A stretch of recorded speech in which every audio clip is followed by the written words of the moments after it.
Y vamos a seguir hablando de Venezuela. Durante su visita a China, Nicolás Maduro anunció acuerdos económicos con la potencia asiática por más de 20.000 millones de dólares, que dijo serán invertidos en vivienda pública, alianzas energéticas y desarrollo industrial. Nada dijo de alimentos y otros rubros que necesitan los venezolanos. En este momento pudiera decir que más de 20.000 millones de dólares en inversiones hemos redondeado en el transcurso de esta jornada de trabajo. Y esto está vinculado al desarrollo de un conjunto de proyectos, proyectos que tienen carácter económico, energético y social.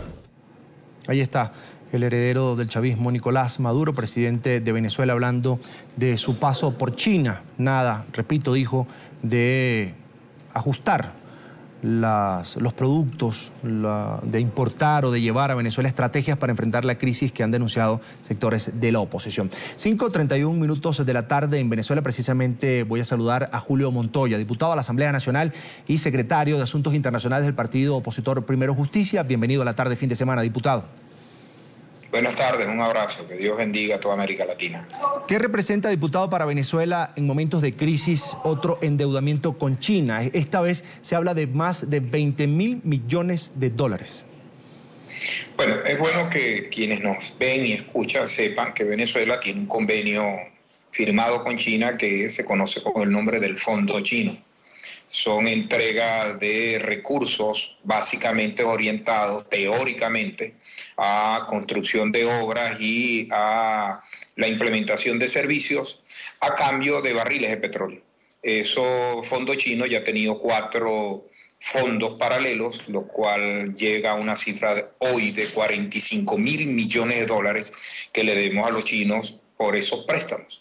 Es bueno saber que nosotros tenemos comprometido hasta el día de hoy cerca de 600.000 barriles de petróleo diarios con ese fondo sobre recursos que ya gastamos. Es parte del problema de la finanza pública venezolana.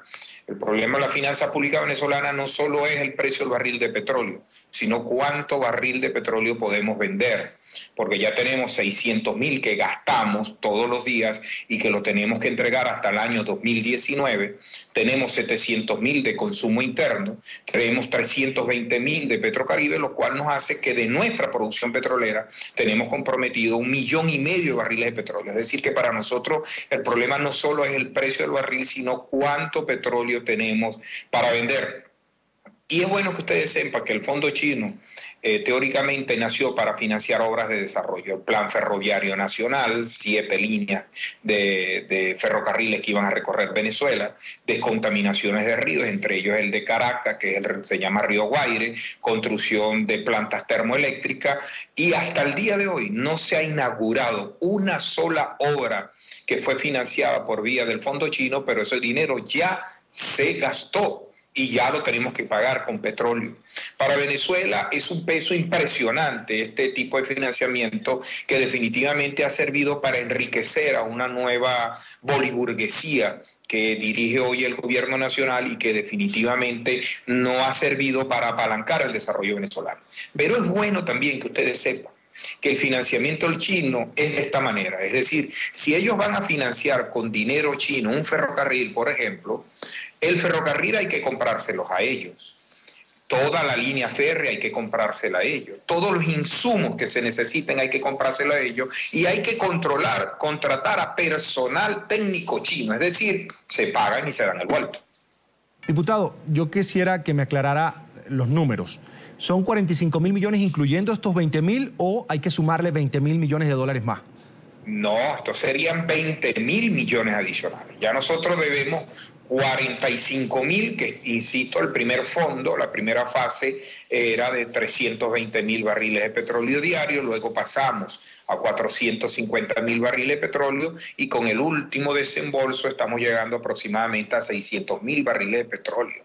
El problema es que el financiamiento que viene, que teóricamente, que hasta el momento no se ha podido concretar, y yo soy uno de los que creo que va a tener grandes dificultades, no sé con qué lo vamos a pagar, porque si lo pagamos nosotros con petróleo, porque insisto, este financiamiento siempre es a cambio de entrega de petróleo. Si ya nosotros tenemos comprometido 1,5 millones de barriles de petróleo en nuestra producción, la verdad es que Venezuela debe estar hoy produciendo 2,7 millones de barriles. Si nosotros comprometemos más barriles de eso, no sé de qué se va a financiar el Estado venezolano, y evidentemente entraríamos en un default, que es la palabra que odia ahorita el chavismo, pero los venezolanos, te escuché ahorita comentando algo de eso, vivimos en default en varias áreas. Tenemos un default en línea aérea, es decir, los venezolanos no conseguimos pasajes de avión. No es porque no haya aviones ni haya líneas, sino porque ellos quieren comprar, vender sus pasajes en dólares porque no tienen manera de rescatar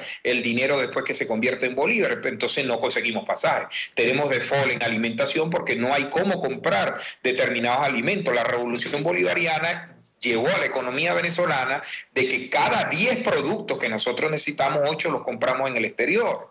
Tenemos un default en medicina. Parece extraño que el país petrolero, que antes se jactaba de ser el más rico de América Latina, hoy no encuentra acetaminofén, hoy no encuentra dipirona, hoy no encuentra medicamentos para la atención, hoy no encuentra ni pastillas anticonceptivas. Es decir, tenemos un default en un poco de áreas. Lo único que nos falta es en el pago de la deuda externa, y definitivamente no hay manera de que este régimen escape a esa situación, y por inferencia nos lleva a todos los venezolanos de esta realidad económica, porque no quieren tomar medidas. Nosotros incluso, que somos críticos al gobierno, les hemos hecho propuestas y no paran a las propuestas que le estamos haciendo.